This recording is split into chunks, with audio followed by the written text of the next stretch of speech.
Transport of food and mineral in plants. Okay. So when we say food, we are referring to what? What is the food of the plant?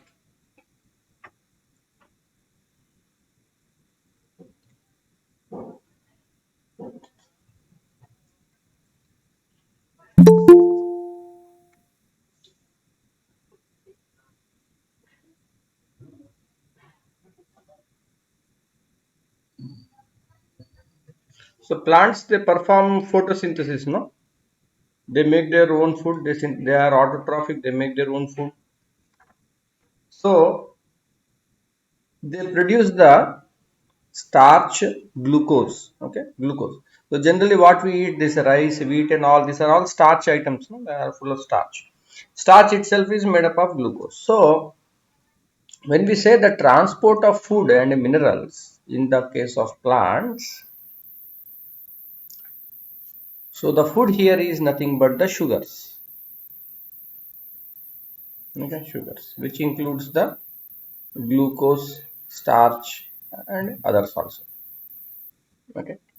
Minerals. When we say minerals, it involves what? What are the minerals?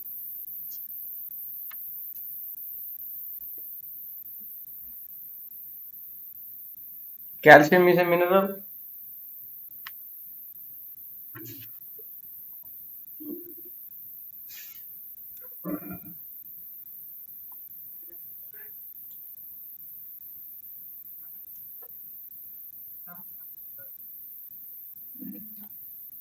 Okay. So there are the different minerals. Okay. They may be required in the small amounts or they may be required in large amounts. So depending upon how much their requirement is, there are the macro and micro.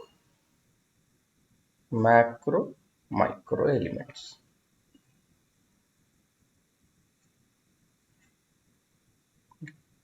So examples of macro elements.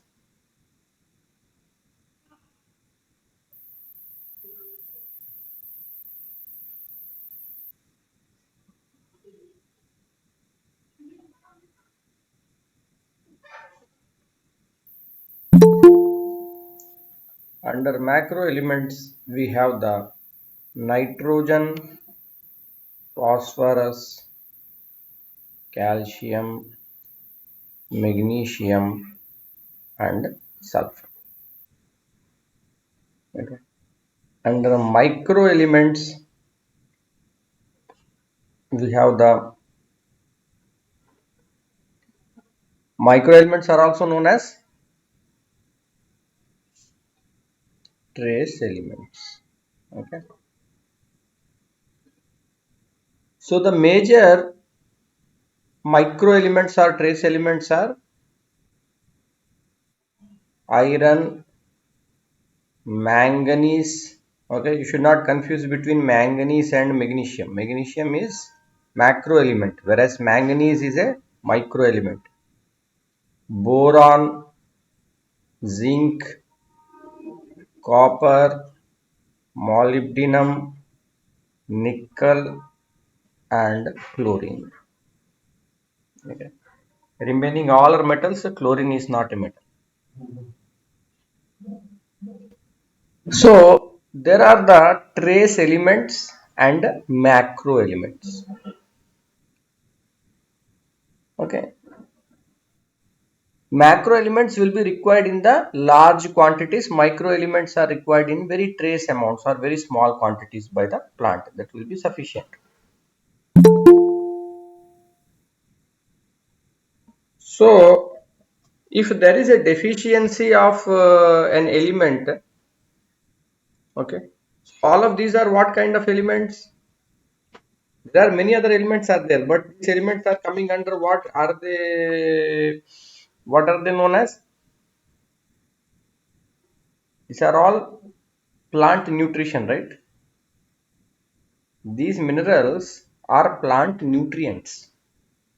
These are also nutrients. These elements are also nutrients. So these are minerals, mineral nutrients.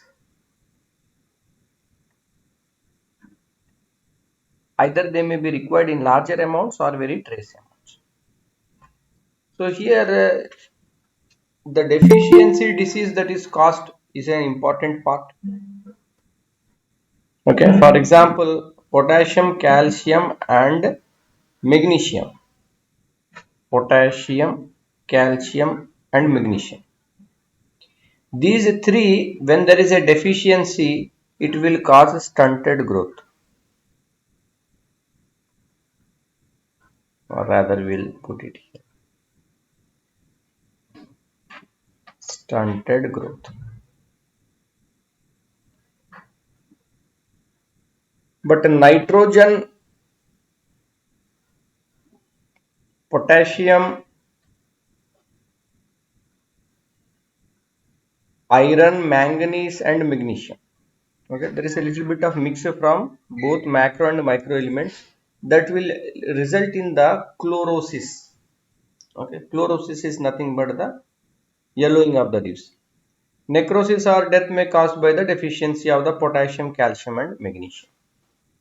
Leaf mottling by the deficiency of zinc. So more specific one what you are seeing here is the leaf mottling.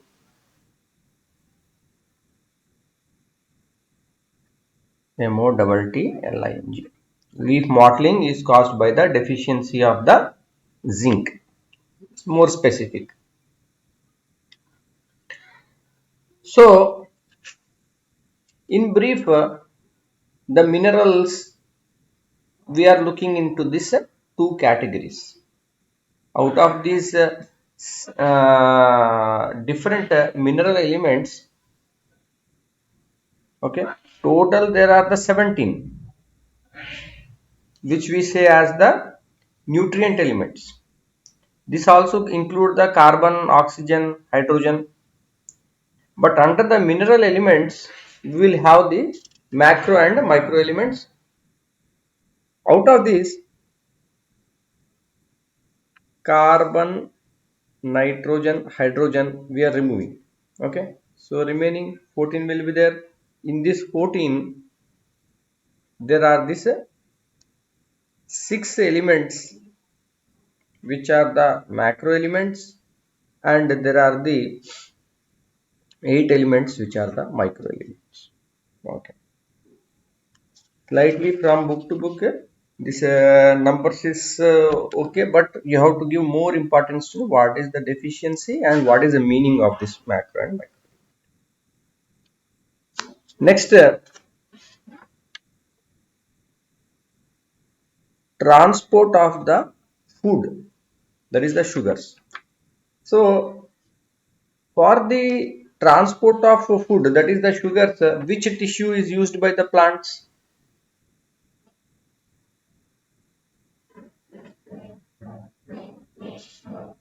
Is it the xylem or the phloem?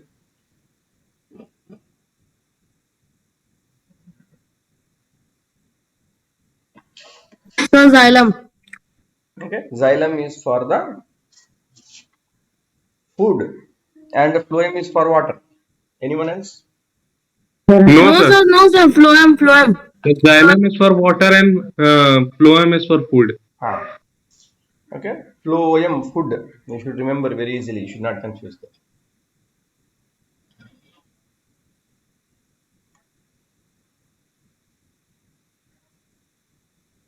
Phloem, food.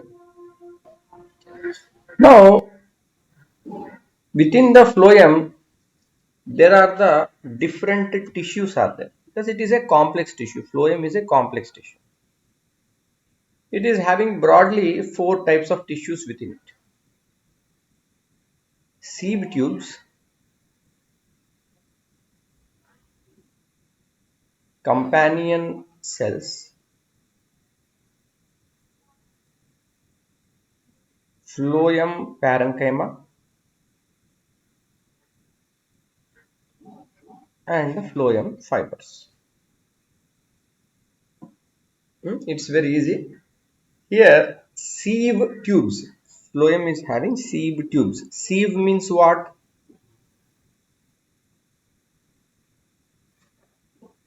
So this particular phloem, it is like a pipe, no? Because it is has to carry food. So if it is having to carry something, there should be some kind of pipe like structure. Within that it will flow. But this pipe is not continuous. In between the pipes there are some plates like this. And these plates are having holes. Okay. This kind of a structure, plate like structure, wall like structure, that is there inside this phloem, you can say phloem pipes. Okay, that one, this specific structure is known as the sieve tubes. Okay, sieve tubes, because sieve means something like a that with a lot of holes. Okay, small holes will be there. Sieve tube. So here these sieve tubes, they don't have nucleus, and they are, these tubes are separated from each other by these sieve plates. Okay, these are sieve plates. This is the sieve tube altogether, and say some direction, in this direction the food is flowing. Okay, sieve tubes, these are dead, so they don't have nucleus. Dead cells, they don't have the nucleus. They have this kind of sieve plates inside the sieve tube. Okay, companion cell, this companion cell, the name itself says that it is a companion. Okay, because it is dead, this sieve tube is a dead cell. Just beside it there is a companion, another cell, which is known as the companion cell. This companion cell is a bit elongated cell like this, it's a longish kind of cell. It is generally associated just beside this sieve tube. It also helps in this conduction of the food. Okay, because ultimately what we know, phloem is required for the conduction of food. In that one, the major role is done by the sieve tube. This sieve tube is dead. It is having this kind of sieve plates which are having the holes, and this function who is helping, the companion cell is helping. Okay. Next, phloem parenchyma. Okay, so parenchyma, wherever we get parenchyma, that means these are living cells. Okay, these are living cells, and they are going to store some of this food. Store. Okay, sieve tube transport, companion cell help in transport, parenchyma store the food, and phloem fibers, as the name suggests, these are like very fiber. Okay. These are also again dead or non-living. Okay. These ones are known as the sclerenchyma fibers. Okay, some kind of scaly sclerenchyma fibers. So these fibers, they are going to provide some mechanical strength. So here important thing is, examples in the textile fibers like flax, hemp and jute are phloem fibers. Okay, so textile fibers. Okay, this is important, like it may be asked, like textile fibers like jute are obtained from. So then you will, instead specific option or fill in the blank is there, then you have to say what, phloem fiber, not just a phloem, you should tell phloem fiber. Okay, so in this way phloem is having the four tissues. Okay, four types of tissues. Sieve tube is the one that is major function for the transport of food. It is a tube, no? So it is like a tube. It is a dead. It is having sieve plates. And who is going to help? Companion cells are going to help. In certain places, this phloem parenchyma will be present. It is a living tissue. It is going to store this food. these phloem fibers are dead and clear and chymatous, they will give the flexibility or mechanical strength. Okay.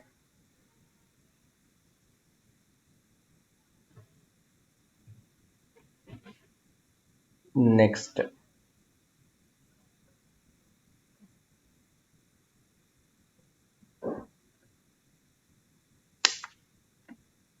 what is the difference between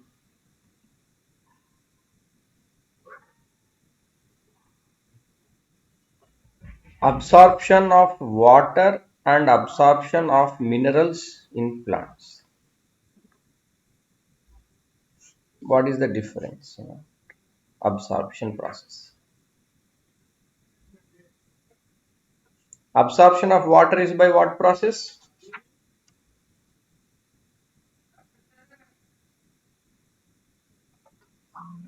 So, passive transport. Passive transport. Okay. Can you name the process?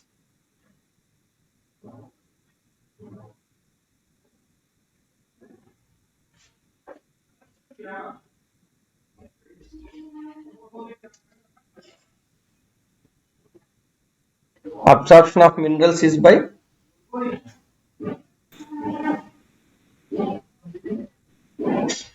active transport. Okay. Passive transport, but what is the exact process known as? In passive transport, this exact process is osmosis. Okay. So the uptake of water from the soil by the roots is by the process of osmosis. And which tissue is helping in the process of osmosis? Sir, in the uptake of water? Root. Xylem. Xylem tissue. Because I said tissue, no? So you can tell tissue is water. For water absorption is xylem. So xylem itself is again having the four types of tissues. Xylem vessels, tracheids, xylem fibers, and xylem parenchyma.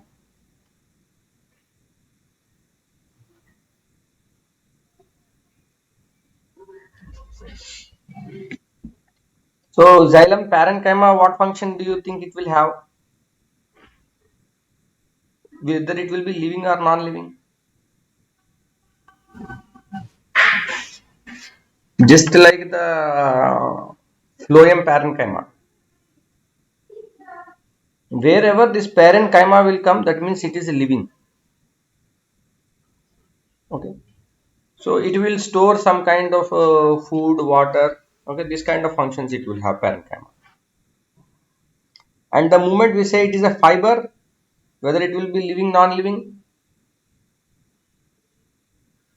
phloem fibers are living or non-living? Non-living. Non-living.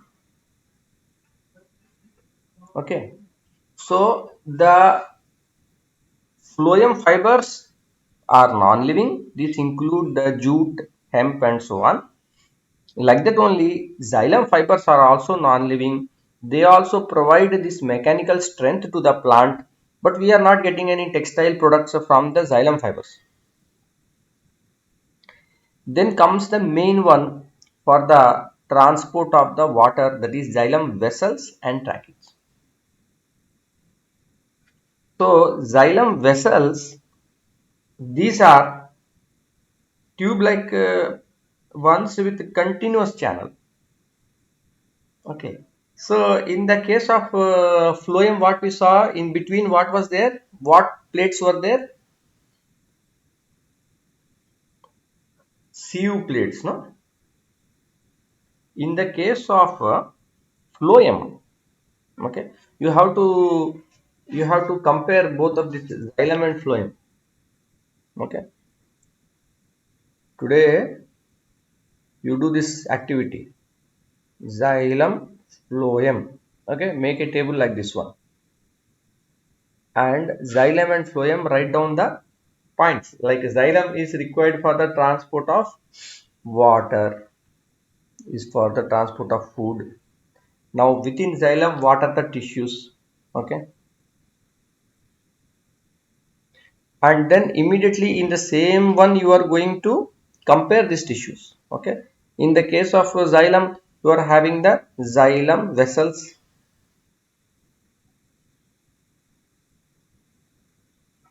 tracheids, xylem fibers, and xylem parenchyma. Whereas in the case of phloem, we are having the sieve tubes, companion cells, phloem fibers, and phloem parenchyma. Okay, so fiber and parenchyma, fiber parenchyma, here you can directly compare. Here these two terms are totally different. Xylem vessel, sieve tubes. Xylem vessels are the main ones for the transport of water, sieve tubes transport of food. Both are pipe like structures, tube like structures, but this is a xylem vessels are like continuous channels, and the cells will be placed end to end. End to end means what? Another cell will come again like this. Okay, and this whatever the contact point is there, that will be continuous. They won't be like any sieve plate or anything, it will be continuous. So you can say that these are continuous pipes, whereas the sieve tubes have sieve plates. Okay, in like this there will be small plates will be there, which are known as the sieve plates. Tracheids, okay, tracheids, something like a tracheids, like it is having some kind of tapering ends. That means as it is coming in the ends, it becomes very thin. They have thick cell wall, pits are there, water travels from the pits. Okay, so both the vessels and tracheids are the non-living.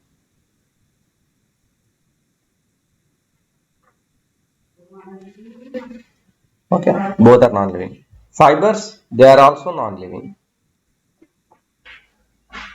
Parenchyma is living. Okay, so here these three are non-living, and in the case of phloem, these three are the living. Okay, these three sieve tubes. Later sometimes it will become, I have written in there as a dead, but basically sieve tubes, companion cells, and fibers, three and parenchyma, not fibers, and parenchyma are the living. Okay, so in this way what you will do is you properly make what is the table difference between xylem and phloem, and also you put a diagram beside it. You draw this diagram on the both places, so in one place you will be able to clearly, whenever you are again revising, you will be able to clearly understand and revise the differences between both of them.